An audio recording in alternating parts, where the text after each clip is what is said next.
Well, I try to take notes and stuff. Fucking hell.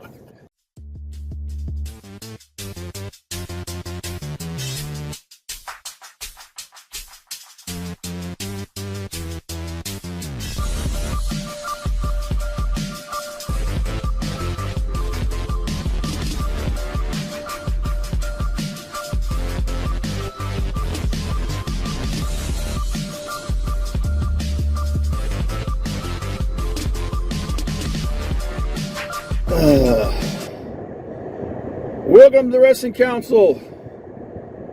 I'm your host, Comic Book Bob. Joined as always by my good friend Hollywood Frank. HW in his house, or in the car, I should say. We're on the road. We hit the gym today. Just got done with lunch, and we're gonna try and do this shit.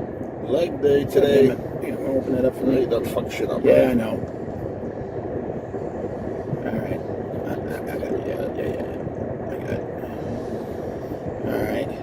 And we got to go over Wrestledream because I got thoughts. Obviously, we're pre-recording this and we're doing it in the car, so it's going to be a little bit different than normal.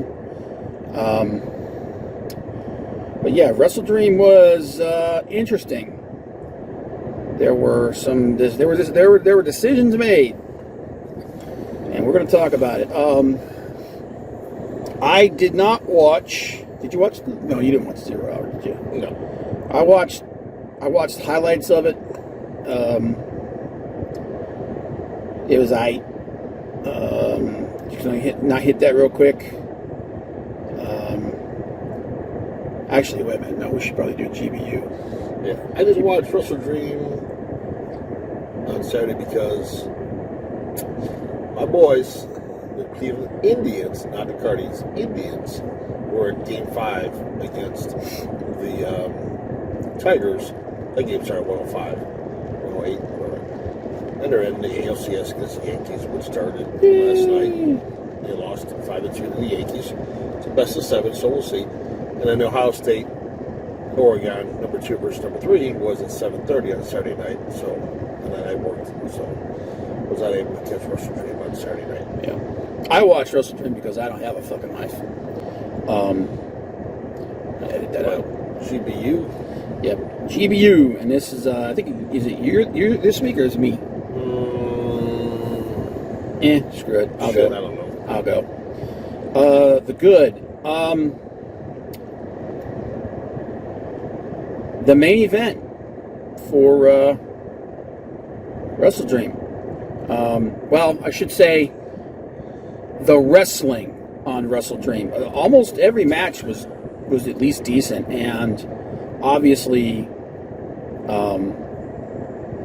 the main event, Moxley versus Danielson.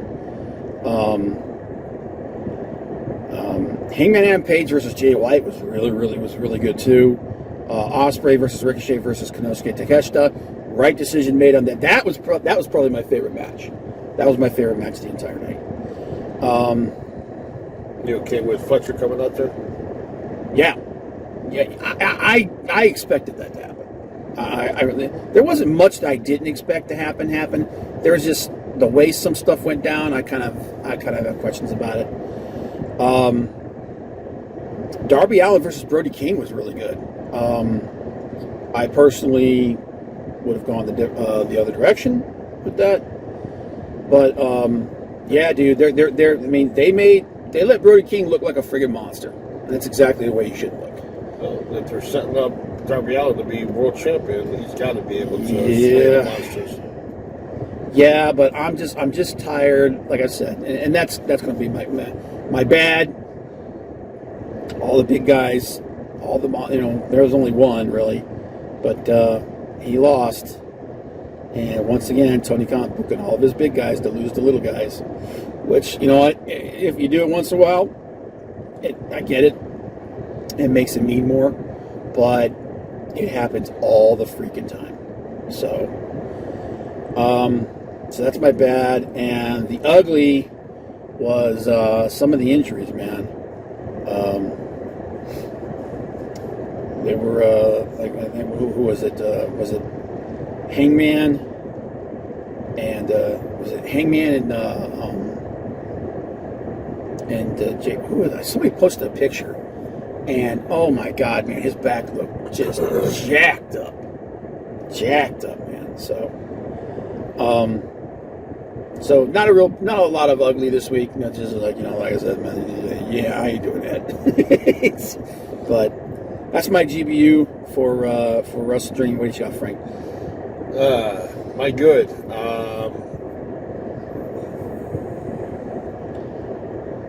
Actually, I'm a little surprised they took it off of him, but I don't, excuse me, but I don't have a problem with it. Excuse me. It's nice to see Jey Uso with the Intercontinental title. Mm-hmm. He's never had a single title in his 14 years with the company. So the fact they took it off Braun, that was a little bit early for Braun to lose it, but I don't have a problem with Jey being champion. He deserves it. Yeah. They've been trying to get those guys single runs. I don't think Jey was main event world champion. He's up there now, but I think at the time, if he was wrestling Roman, it wasn't time for him. I think now he's Intercontinental champion. Hopefully he can do what Gunther did with that title and elevate it and be in the title scene, world title scene here soon. I don't expect a 600-day plus run with the title like Gunther had, but it's nice to see Jey as Intercontinental champion getting a title other than a singles title. He's been a workhorse, man. So he like you said, he deserves a singles title. And having Jimmy back too, which is great. So the Usos are back now. They weren't in sync last night on Raw because Jimmy would not accept Jey back. So we'll see. The whole Bloodline storyline with Survivor Series coming up in November, who knows where that's going to go. I don't want Cody Rhodes being involved in that. I really don't. He needs to. If they're going to do stuff on that pay-per-view, if Cody's still champion, he needs to have a match, a single title match, not be involved in a Survivor Series. They should be putting the world titles on the line on shows like that. Don't put them on the little pay-per-views like Bad Blood, fine. Yeah, well, on the big four, Yes. you need your world champions defending. Now, speaking of bad blood, that goes to my bad is the botched finish between Liv Morgan and Rhea Ripley. Yeah. First off, you have Dom hanging upside down out of cage because he was in a cage suspended over the ramp coming down the ringside. He's hanging her upside down. Rhea Ripley's beating the crap out of him. No 10 count. Yeah. Why even have a 10 count? Like, it doesn't matter anymore because she was out there for a long time. And then the ending with Raquel Gonzalez coming out and attacking Ripley right in front of the ref. So the ref had to ring the bell for a DQ. And Raquel goes in the ring and puts Liv on top of Rhea like 1, 2, 3. Like, unneeded 1, 2, 3 count. I can't remember what Michael said about it, but sacrificial 1, 2, 3 or whatever he said. Mistake. She just botched it completely. Mistakes happen, but man, that was like pretty bad. And my ugly is the gaudy kissing. I forgot about that. Royal Saudi ass with this stupid belt that Rhodes and Gunther are going to fight over, and Liv Morgan and Nia Jax are going to fight over at Crown Jewel. That belt looks terrible. Dude, I forgot about that, man. That's just ugly belt. Now, I was asking Rob earlier, so let's say Cody Rhodes wins and he beats Gunther and gets this title belt. That's only going to be defended in Saudi Arabia. Yeah, it's only going to be defended in Saudi Arabia. So what if Cody has a title? If he loses his belt between crown jewel and next year's crown jewel, does the gaudy title go with the new champion or does it stay with Cody? Because if it's champion versus champion, then it should move with Cody Rhodes' title belt. But the way they explained it, the belt's only going to be defended in Saudi Arabia. So if he loses and it's not in Saudi Arabia, then he doesn't lose it. Then the belt's not up for grabs at any point. So it's, I don't know, man. That thing is ugly. That belt is literally like we talked about how I said the Continental Classic is a nothing title. How it wasn't supposed to be what it was, and how stupid it was that thing is even out there. This is WWE's Continental Classic title. Yeah. It's a pointless belt that doesn't make any sense, and it's just there to kiss ass. It's like the greatest Royal Rumble or whatever that Braun Strowman won, was it last year or whatever? Yeah. And did he get a belt for that? Like, why? Just to appease some Saudi Arabians, some... It's dumb, man. Just, if you're going to do something like that, create, create like an international title or something, you know? Like you used to have the European Championship, right? Yeah. Do something like that if you're going to do something like that. That way, when you're in if they, because I know they want to do a show in Japan. They want to do a show in Japan. They've been doing a lot of shows overseas. You can defend an international belt like that. You know, I mean, it's still not going to be defended a lot, but it'll be defended a lot more than once a freaking year. Yeah, come on. You got Takeshita, who won the international title. He's going to go up against Alexander from TNA. Yeah. At Maple Leaf Wrestling. Dude, that was with the title belt. So it's... Yeah. And that's why the international title was created, so that they could take it to other promotions. Because when Pac had it, he took it to Rev Pro. You know? That's the reach across the pond belt. Yeah. That's what that is. And sorry, that was a spoiler. We didn't get the Wrestledream's results. Not yet. That was a spoiler, so I do apologize. Yep. But that's my GBU. All right, there's our GBU, and all right, let's go ahead and get on the Wrestledream. I'm just going to hit 0 Hour real quick. Atlantis Jr. was defeated by Brian Cage. Brian Cage is the new ROH television champion. I mean, hey, putting gold on Cage is never a bad idea, man. Dude's one of the best big men working today, and I wish he was doing more in AEW, but I mean, you know, at least they're doing something with him. Yeah, at least they're doing something with him. I really hope Tony Khan does something with Ring of Honor now. Look, take Ring of Honor and turn it into your version of NXT. Okay, put it, and you've got it, but you've got to get it out in front of more eyes. Having it on Honor Club's not enough. It's not going to do it. Okay, forget Honor Club. You know, either shop it around to like something like Tubi, because we know Tubi is trying to get more original wrestling content. They've been starving for it. We know that that new show is going to go on Fox, one of Fox's channels. Possibly, they haven't signed it yet. Well, that's the working theory, is it's going there. Put Ring of Honor, either rebrand Ring of Honor and call AEW Ring of Honor, and that'll be a new show, and just have a brand, because they're talking about going back to a soft brand split again, which they should never have won away from in the first place. You're getting rid of Rampage. You're getting rid of Battle of the Belts. Yeah, you're getting rid of Rampage, getting rid of Battle of the Belts. You're going to have a soft brand split between Dynamite and Collision, which I think is is a great idea considering how big their roster is. Make Ring of Honor your freaking NXT, and where you got a handful of veterans in it, where you put all your younger talent. Forget about Dark. Forget about Dark. Use Ring of Honor as your developmental, and get it out in front of more eyes. Put it on social media. Put it on Twitter. Okay? You can stream to Twitter now, and you get paid for it. So do that. WWE is doing their speed matches on Twitter. Yeah.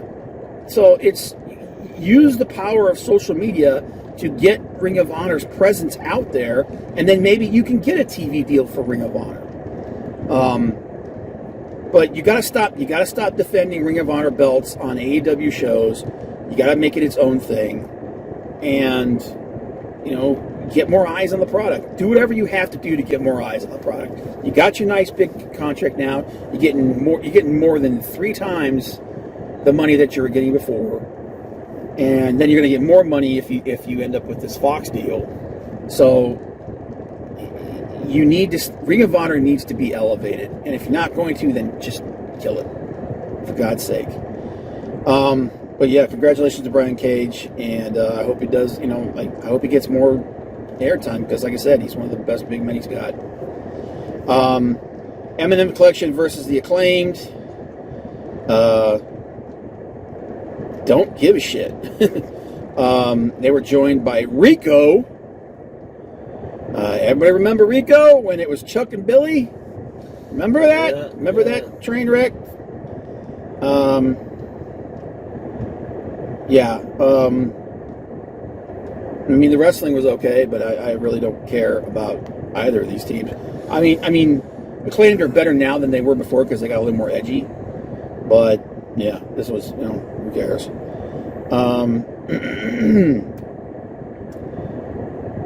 Was that for 0 hours or another match? There was one more. I think it was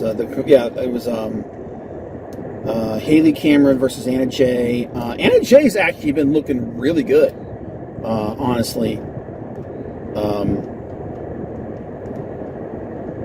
And then they had an 8-man match that closed out 0 hour. It was Orange Cassidy and Kyle O'Reilly teamed up with the Outrunners. That's right. And took on the premier athletes in Dark Order. And look, man, whether you like them or you don't like them, the Outrunners are hot right now.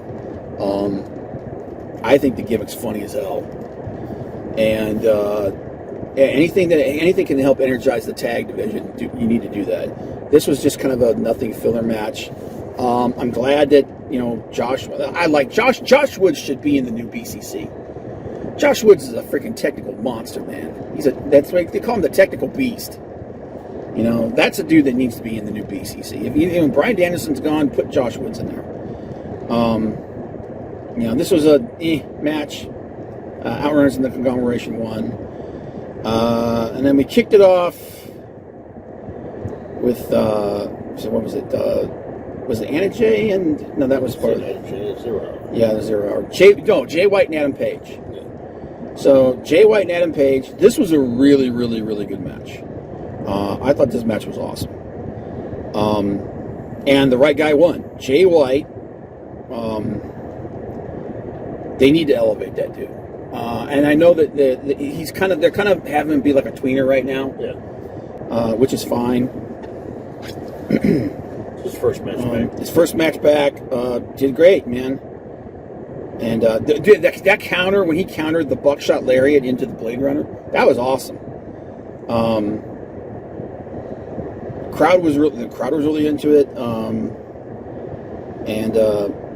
That power bomb, that's what it was. Page showed his the bruises on his back from that power bomb on the steps. So, but yeah, like Jericho says, if you can't be last, be first. Yeah. And it was a good way to start the show, man. That was easily a 4-star match. And welcome back, Jay White. Looks good. Push that guy, elevate that guy, man. He should be in the international title scene. Yeah. He should be in the international title scene at the very least. Yeah. Try to push the Bullet Club. Yeah. Him and Juice. Yep. Juice Robinson's the best character that AEW's got. Best him and his wife, dude. I want to be a fly on the wall in that freaking house. It's some weird shit, man. Mariah May versus Willow Nightingale. This was fine. It was a decent match. I don't think anybody really thought that Willow was going to win. No. How do you feel about Mariah May's title reign so far. It's okay. I mean, it's not the same as Tony Storm, the timeless Tony Storm. Yeah. I think she needs to be featured more, like Tony Storm was. Yeah. I don't think she needs to have a Luther type person, but I think she needs some more time out there. I mean, they need some character work with her. Yeah, and I don't like the whole face thing with Chris Statlander. Yeah. If you don't know what I'm talking about, they turned Chris Statlander face again. They broke away from the Stokely Hathaway. She came out on Dynamite Collision last week. Can't remember. I think it was Dynamite. Yeah. Helping Willow Nightingale and them. And it's like, now she's a face again.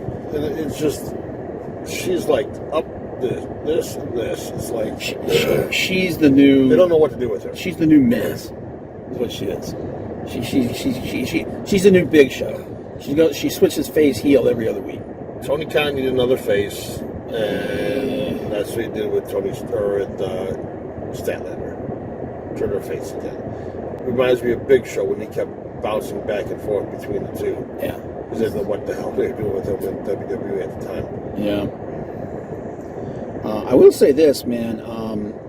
During this match, because Will is a big girl. She is. Mariah May is a much bigger woman than people realize. She's a lot bigger and more muscular than people realize. So she's a unit, man. She could they could do some really good stuff with her, but they need to get her into a feud out besides Tony. They need to get her into some kind of a storyline feud to give her some kind of momentum. Yeah. Because right now it's just kind of, alright. No, this is the match that pissed me off. Jack Perry versus Katsuyori Shibata. You guys know me. I'm a New Japan guy, and Shibata is one of my favorites, man. My favorites of all time. And I'm over the Jack Perry thing. I don't hate Jack Perry. I just don't think he's all that a bag of chips.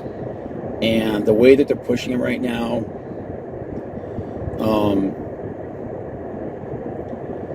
it just ain't doing it for me, you know. This match was kind of weird because it was a good match. It wasn't the best match. Obviously it wasn't the best Shibata match I've ever seen, but it was a solid match. But it was like it was in spurts. You know, it stopped. It went. It went real fast for a minute, and then stopped, and then it would go pick up pace, and then it would stop, and then pick up pace, and it would stop. I don't like the fact that Jack Perry beat Shibata because I really think that Shibata should be, respected a little bit better. If you're gonna beat him, though, beating him the way that he did is probably the best way because he kind of beat him with trickery. You can't beat him with skill, it's like basically you can't beat him with style, dazzle him with bullshit. Right.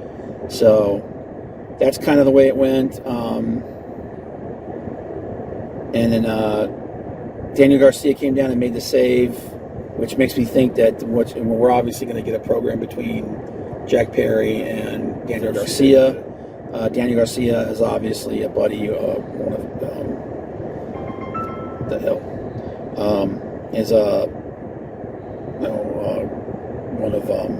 Bryan Danielson's favorites.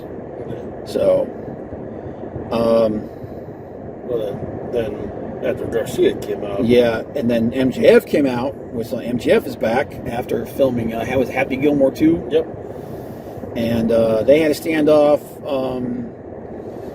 Jack hit Garcia with his title, and then MJF basically started his shit, and then we got a returning Adam Cole, baby. Yeah. And it's all about the boot. And then obviously we got Max looking like he saw a ghost, and he ran. So this is one of the things that people are really kind of split on, because on one hand, it's nice to have Adam Cole back. It's nice to have Adam Cole back. I'm glad he's healed up now. Obviously, we're going to have a program between him and Max. Yeah. As far as the storytelling goes, it's a little convoluted, because obviously the plan was never for. I don't think the plan was for Cole to be the devil. I don't think that was the plan. I think that's what it turned into when he got hurt. And I think what was supposed to happen is that we were supposed to get a situation between the two of them where they were still friends, but there's, basically Adam gets stuck between a rock and a hard place and didn't know what decision to make. He gets the decision made for him, and then we get friend versus friend for the title. I honestly think that the plan was for Adam Cole to beat MJF. And then obviously he got hurt, so they had to switch everything up. And you knew when he came back he wasn't going to be a heel, because people loved the guy and they were sorry that he got hurt. Max came back, and because AEW didn't really have that standout heel that they wanted, they turned Max heel again. And honestly, I think that was the best choice, because Max is a better heel than he is a face. So, is it the best storyline? No. Is this the logical direction to go in with everything being the way it is? Yes. Yeah. So, and I can see them probably to get Cole back in there, doing tag matches, him and Garcia versus MJF and Jack Perry. Yeah. Get all four of those guys involved. That way you don't have to throw Adam Cole straight into a singles match. Yeah. Let him get some timing down there. Let him shake the ring off. I know he's out there doing some stuff. Preparing, yeah. Getting some reps in the ring, practicing, but it's not the same as being out there in a real match. So maybe they ease Adam Cole back in by doing tag matches for a short time. Yeah. But yeah, I mean it's good. Like I said, it's good to have him back. Hopefully, we can move on from the terrible devil storyline and for the love of God, I know Tony Khan said that they're not doing long-term book anymore. You got to long-term book this thing. You've got to build this thing up, because it's been too long. You need to have some context, and you need to build this thing up. Yeah, even when you had Adam Cole with Mike Bennett and what's his name? Yeah, Matt Taven and Mike Bennett. Yeah, and he's in a wheelchair and doesn't do anything. I mean, Roddy, yeah. So hopefully we'll see something come out of that, and they do some long-term booking and they build this thing up, because that's what it needs. All right, so my favorite match tonight: Will Ospreay versus Ricochet versus Konosuke Takeshita. I'm gonna be honest with you, man. My initial reaction was I wanted this just to be Ospreay versus Takeshita. These three guys killed it, man. Oh yeah. And obviously, like everybody loved the fact that Will and Ricochet were doing their acrobatics and whatnot, and then Takeshita would just come in and frickin' beast mode the two of them. And I've been high on Konosuke Takeshita for a long time. I said he's the next Okada. He's a big dude. He's strong. He's fast. He's agile. He's got the presence, and it's high time that this guy got some freaking gold. Oh, yeah. And these guys put on banger matches. I mean, Ricochet was underutilized in WWE. Yep. Hopefully this doesn't derail him at all, and they keep going. Yeah. Oh no, I think this is so that they can put Ospreay into the world title scene. I think Takeshita versus Ricochet, I don't have a problem at all with that. Nope. That'd be a good match to see. So Will Ospreay in the title, no problem with that, if that's what they want to do. Because you should be building this company around guys like Will Ospreay and Takeshita. Takeshita's only mid-20s, I think. He's like 27, yeah. Yeah, Super young. Mid-20s, but yeah, you got a lot you can do with this guy. Oh, yeah. And like I said, when Takeshita, and here's the thing, Tony Khan, poached a lot of talent from New Japan. If New Japan is smart, they'll look at TK and be like, listen, man, let's have some reciprocity here. We let you come and petition Ospreay early. Ospreay still had, I think, 4 months on his contract. He said, we let you do that. Let us take a shot at Takeshita. Because Takeshita's a guy that New Japan can build around for the future. And that dude, like I said, he could be the next big thing. Yeah, like I said before, Takeshita's putting his title on the line against Alexander in Maple Leaf Wrestling. It's going to be up soon, next week or two. That's going to be a banger, man. I love Josh Alexander. Which is what Rob says, what you need to do with that title. Yeah. But it gets Takeshita more time for people to see him, which is because AEW is up in Canada now. They have shows up there. Just get some more exposure up there. Yeah. And that's only can make AEW better. That's how you build a star. You get him out there where people can see him. And it's been high time, so congratulations to him. He deserves this push. And now you got Will Ospreay and Kyle Fletcher. Yep. Because Fletcher came out and used a screwdriver. Dude, Fletcher's another one. That dude's got crazy talent. He needs a little more work on the stick. He needs to build his presence a little bit. Well, what better person than Will Ospreay to do that with? Shit, dude. I mean, Ospreay's one of the most improved as far as like his out of the ring, like his promo and whatnot. He's one of the most improved guys in the last couple of years. And AEW's got a crop of young talent, man. And say what you want, though, but and Hunter and WWE can say what they want, but that deep down they're wishing they had Will Ospreay there. Oh, he was 100%. The whole reason he did that, where they ran him down on WrestleMania weekend, is because he was pissed he didn't get him. He wanted Ospreay because he knows Ospreay he's a future star, And here's the thing: I fully expect Ospreay to show up in WWE at some point. He might not. Obviously, I think he signed about a 5-year contract with AEW, but he's still going to be a young guy. He's going to be young. He'll be younger than Cody was when Cody went back to WWE. So I fully expect that we'll see Ospreay in WWE at some point. But yeah, man, the dude's amazing. So, and like I said, we just talked about 2 young guys right there that AEW could build around for the future. AEW, like I said, they got a crazy crop of young talent. But this was my favorite match of the night, man. And probably as far as storyline things go, it's probably the best one. Okay. Hologram versus the Beast Mortos. 2 out of 3 falls match. Yep. All right, look. I like Mortos. I like that he's with LFI. I don't know what the hell this is supposed to be, though, man. And Hologram's a skilled luchador. Very, very skilled, very, very, very fast. And whether you like him or you don't like him, JD from New York really did kind of hit this thing on the head that Hologram is Tony Khan's dream character. That's what he is. He's Tony Khan's. He's Tony Khan's fanfic. And as skilled as he is, and as good as lucha, this, I don't know what you're doing with this. Really, what are you doing with this whole thing? I understand.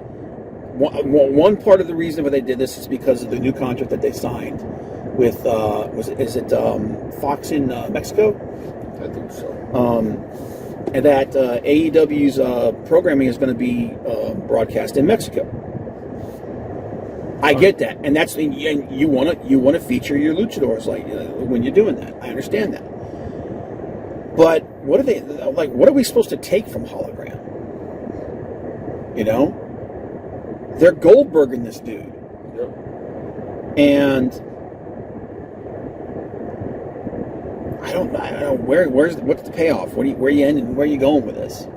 So, not to talk shit about him or anything like that, but I got no investment in this. So, decent match. It was a good match. It was a good luchador match. I don't know that it needed to be this long. Like most 2 or 3 falls matches, it goes to 3 falls. Yeah. I don't know the last time I've seen one that only went 2. Yeah. Now I will say that Hologram did eat a pin, so they're not. He's not Goldberg, but I don't know where you're going with this. Darby Allin versus Brody King. What do you think about this match? What did you see about it? I liked the interaction they had on Dynamite the week before. Mm-hmm. And talking about how they both came from nothing. It's nice to see that. Yeah, and they've actually had like on the Indies, they've gone up against each other quite a bit. And you know, if Tony's if his goal is to put the world title on Darby Allin, having him go up against big guys like Brody King, fine. Because you need to. You've got to put that in people's minds that Darby Allin can beat big guys. If not, then if he goes up against a Will Hobbs or Lance Archer or somebody like that, or Brian Cage, you're not going to believe it when he beats him. So I don't have a problem with Darby Allin winning this match. But that's what their goal is, to do that. Yeah. I don't agree with Darby Allin possibly being world champion, possibly even by the end of this year. I think he's too small to be a world heavyweight champion. Mm-hmm. International, maybe. I mean, they had it on Orange Cassidy for over a year. Yeah. Ring of Honor TV champion, TNT champion, like Jack Perry is fine, but not world title. Like I said, man, if you want to push the smaller guys, create a cruiserweight or a junior world championship. Do something like that, man. A 160-pound guy should not be beating a 260, 300-pound monster on a regular basis. Okay? Big Bill should not be losing to every little dude on the friggin' card. Okay? He shouldn't be getting beat by Orange Cassidy, Darby, Hook, guys that are half his freaking size. You gotta book your monsters like monsters. And I know I'm beating a dead horse with this, but it's just constant. So, and nothing against Darby Allin, but and they're talking about how he's the face of the company. Bullshit. He's not the face of the company, okay? When people think about AEW, the 2 names right now that pop up are Kenny Omega and Jon Moxley. Because Moxley's the workhorse of the company. Kenny Omega will always be thought of as one of the faces in the company. Cody Rhodes, was before he left. I guess you could make the argument that Ospreay is becoming one of the faces of the company. Right. I do think that in the future it's going to be him, Swerve, and MJF is the face of the company. MJF, yeah, that's going to be them. But right now, if you ask me, what's the first name that pops into your head when you think of AEW? It's Kenny Omega. And then secondly, it's Jon Moxley. So, and unfortunately, it's CM Punk, but we all know why that's at. But, no, this was a good match, and, and I like that Brody's getting some real time. It's about time. Now you just got to do that for everybody else in House of Black. Yeah. Young Bucks versus Private Party. Okay, so this was a good match. Yes and no. It was a good match. It was a good match. I hate the finish because I still think the Young Bucks are a great tag team. Private Party is a much improved tag team. I'm still not the biggest on the gimmick, but you know, you had a chance to elevate Private Party more by putting the titles on them. You had a chance to elevate a young team. You had a chance to inject some energy back into the world, into the tag team division, and you didn't. And you kept it on the Bucks. I understand the idea behind what's going on with the Bucks. I get it. The problem is, right now, the gimmick with the Bucks is not clicking. It's just not. It's not clicking the way that they wanted it to. For me, the Bucks are getting go-away heat. And the in-ring action was good. The finish was the wrong finish. It was the wrong finish. Why you're not bringing in some of these young tag teams? Now that Fletcher's split up with Ospreay, you could bring God damn it, my brain's took a crap. I can't remember his name, but bring back Aussie Open. Bring the frickin' finalize this deal that you're trying to do with the Von Erichs. Bring them in. Build the tag division around some of these young tag teams, and inject some strength back into your tag division. You still have, as far as talent is concerned, the best tag team division in pro wrestling. You had the grizzled young veterans on. Yep. You got another. Yeah, there's another team in them right there. You could have some amazing tag team matches, and really build some fire back into the tag team division. That's what you need to do. Yep. So they missed the boat on this one. So good in-ring action, terrible finish. Mark Briscoe versus Chris Jericho. All right,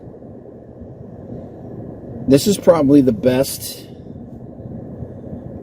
This is probably the best Chris Jericho has looked in a long time. Yeah. And I like when Mark goes serious. I know that he's kind of a crazy personality.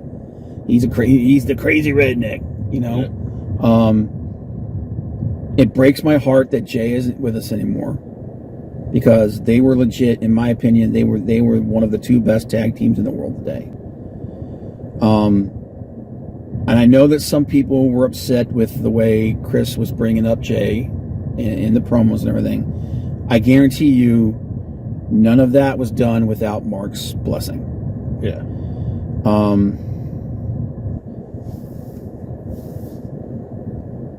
I like the fact that Jericho's whole demeanor is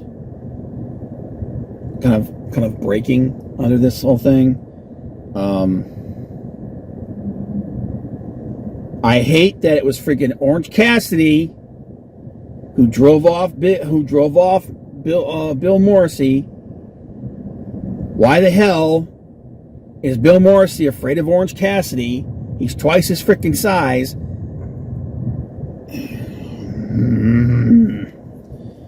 Rocky Romero came down and took out Brian Keith. There's another dude that they had a chance to do at the Elevate, and they've turned him into a lackey. As far as the in-ring action was good. And Mark, when he gets serious, like when he just beats the shit out of people, he's one of the best. Yeah. And I'm glad that they didn't take the belt off of him. Jericho doesn't need it. No, and Jericho doesn't need another title, period. And Jericho actually put somebody over in this. So this was exactly the way they should be. That suplex that Jericho did from the apron to the floor, though, man, bro, that was brutal, man. And which is exactly what you expect in a Briscoes match, man. So, yeah, it was a good match. Like I said, it's probably the best that Jericho has looked in a long time. This is the kind of stuff that Jericho needs to do. He needs to put other people over. Yes. All right, main event: Bryan Danielson versus Jon Moxley for the AEW World Championship. Yep. And man, by the time we got to this friggin' match, it was late. It was almost 11:30 at night. And this crowd, you could tell that they were tired. It didn't take long for him to get back into it though. But you could tell, man, this pay-per-view took a long time. And it was exactly what we expected it to be. They tried to inject as much drama into this as they possibly could. Yep. This was not the best match that these two guys have had. The match that they had when right before they formed the BCC, when Regal came out, I think that match was better than this. That being said, it wasn't a bad match. I'll tell you right now, man, whoever's idea it was to put Marina Shafir with them, good job, because one, she's not talking, which is great. Yes, it is. If you wanted to elevate her stock, you're doing a great job. Because she looks like a badass. You know, she's a legit shoot fighter. Oh yeah, she's a badass bitch. She's a mean bitch. Okay, and you just don't let her talk. For the love of God, don't let her talk. Yeah, what she's doing is perfect. Yeah.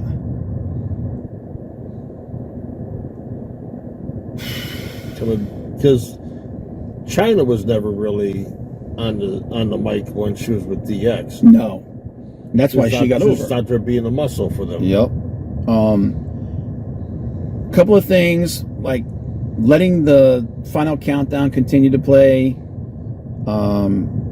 didn't make a lot of sense after they started brawling during the entrance.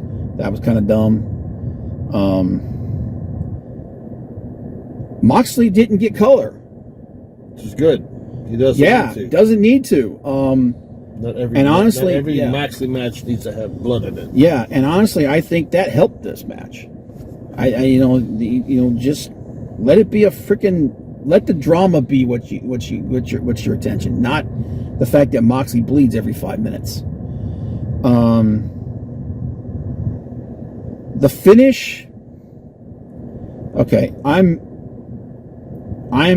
divided on the finish. Because on one hand, I understand why they did it. I was almost 100% certain that Yuta was going to turn on Bryan. I fully expected that. The bag thing didn't need to happen. Okay? That's just repeating it. I understand why. It's shock value. Did we really need it? No. Them beating Bryan Danielson down is part of writing him off TV. Right. Because we know that he's probably going to have surgery before the end of the year. Oh, yeah, he needs some serious. He's going to be out. It's the end of his full-time career, maybe the end of his in-ring career period. I fully expect him to be back doing something. Yeah. I don't know that he's going to be in the ring. And honestly, if it comes down between that and his health, choose his health. Because he's a free agent. This match he had was as a free agent. He's not under contract to anybody. I do think that Tony's going to try to re-sign him in a creative role. Oh yeah. And honestly, he doesn't need to be in the ring anymore. No. You know, it comes down to how would I like him to be? Yeah, because he's one of the best. The way that they're setting this up, so a lot of people were upset that, like, oh God, it's Moxley, he's the world title champion again, blah blah blah. Here's what they're doing. They're setting Moxley up to be the big bad of AEW going forward. Moxley's going to be the top heel in the company.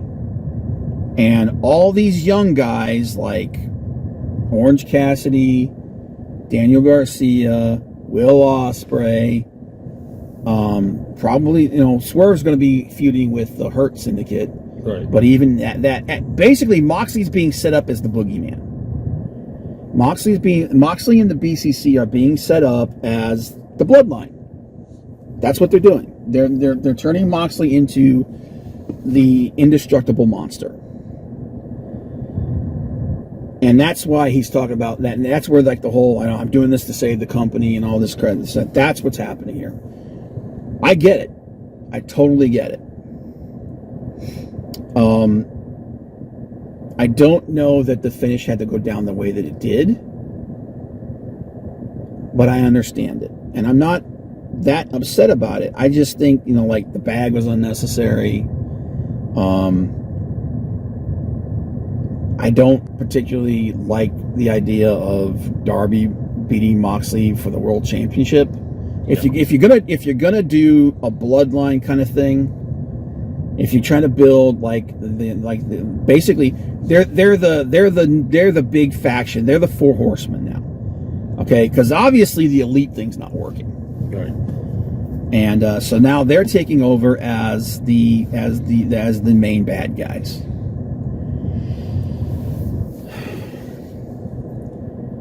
If they take the title, if they have Darby take the title off of Moxley in the next pay-per-view or two, that's going to completely undermine everything that they just did. And I'm really concerned that that's what's going to happen. If they're going to use this to its fullest, then they need to make the BCC invincible, like damn near invincible. They need to be killing basically what we said they should have been doing with the Kingdom when they revealed that Cole was the main bad guy, right, and the Kingdom came out. I said that the Kingdom needs to kill everybody. They need to murder everyone. They need to take all the gold. They need to be this invincible monster, and they didn't do it. Of course not. That's what they need to do with the BCC at this point. This new version of the BCC needs to be absolutely vicious, needs to come in and just start killing everybody, and then eventually you get your big heroes, or even a combination of your heroes and your villains, your faces of the company. Will Ospreay, Kenny Omega, Swerve Strickland, Darby Allin, all right? Those guys should be the ones that form an alliance, at least form an uneasy alliance, right, and try to take out the BCC. Basically, and here's the thing: if they're like, oh, they're copying WWE. Okay, so what? It works. It's classic. The faces should chase the heel. Now I don't know that it's going to be. I don't know that it's going to be Max. Right. But I fully expect. I think it's going to be Darby. It's going to be Orange Cassidy. Unfortunately, I think it's very possible we can get Ospreay in there. I think Kenny Omega will be part of that. Daniel Garcia will probably be part of that. But you need to make the BCC look like an invincible monster. A multi-headed Hydra that is almost impossible to take down. That's that's old school. That's the face. That's the faces chasing the heel. That's the Four Horsemen. Yep. That's the Four Horsemen. That's the New World Order. That's D-Generation X. That's how you do a faction like that, and that's what needs to happen. If it doesn't, then none of this matters, and Tony Khan's gonna have shit the bed again. But overall, I would say for the entire pay-per-view, I'd say it's a 3.5 star pay-per-view. Yeah. It was a real good pay-per-view. Two 4 star, maybe even 4.5, 5 star. I don't know if there are any 5-star matches on this. No. But the match, the three-way between Ospreay, Takeshita, and Ricochet, that was the best match of the entire night. Most of the decisions that were made here were the right ones. Yep. People who took belts, which there was only 2. It was Brian Cage and Takeshita. Right move. I think that's No, it's 3. Oh, yeah, that's true. Well, Moxley. Well, because that was a foregone conclusion, though. Yeah. I think that's why I didn't think about that.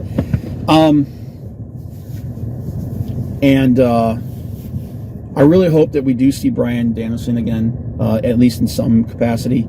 I think his creative input is necessary. And hopefully this is an indication of the right direction, of AEW moving in the right direction. Yeah. Going into the future. I have hopes. I think there's possibility. Is it going to happen? Who knows? You know, we can hope. But they got a nice big fat new contract. They got, you know, if they do sign that deal with Fox, that's even more money. Going to a soft brand split, at least a soft brand split's the right move. Hopefully, this is an indication of good things to come. So, but yeah, that's my opinion. That's our opinion of Wrestledream. Yeah. And 2 weeks from tomorrow, these boys. Yep, Dynamite. Wolstein Center here in Cleveland. Yep. I was thinking that I was starting to think they weren't going to come here again this year. Nope. I was like, holy shit, man! They're going all the way to. Oh my god, it's going to be cold. It's not gonna be as bad as last time. Oh, well, no. Last time I thought it was. Last time it was like negative what? Like -10. Oh, that was like one of the first times. Because last time we were at an event, it was at Collision. Yeah. The Q. And that was at the beginning of the year, right? Yeah. Then we went to Dynamite the one time, and that was in the summertime. That was like August. Or something Yeah. like that. But what was it? That one we went 2 years ago. January. That was this time. January, February. Yeah, it was in this time. No, it was it was in. I thought it was like November or December. It was like November. It was like November. Well, one of them was, yeah. Oh god. The first one we went to was ice cold. The next time we did one, it was like beach break, but it was in February. Yeah. Like, okay, beach break in Ohio, but it's Cleveland, Ohio, but it's February. It was negative. It was like -5. And that first one was cold. Man, you talk about not being able to feel anything. But anyway, guys, that's it. Like I said, this is a little bit different this week. Like I said, we were on the road, moving around a lot. Yeah. And we didn't talk about Bad Blood, but no the title changed hands. There was only 5 matches on that show. No, Cody and Roman was the main event. It's a good match. Started off with a banger with McIntyre and CM Punk in the cage. Oh god, that was so good. And McIntyre getting busted open a hard way with that toolbox. Dude, and you know what? People are like, you know, talking shit about it, man. Like, look, accidents happen. But they did the right thing with Hell in a Cell should not be a pay-per-view. Hell in a Cell should be a match that happens rarely on pay-per-view. That is the most brutal shit you've ever seen in your entire freaking life.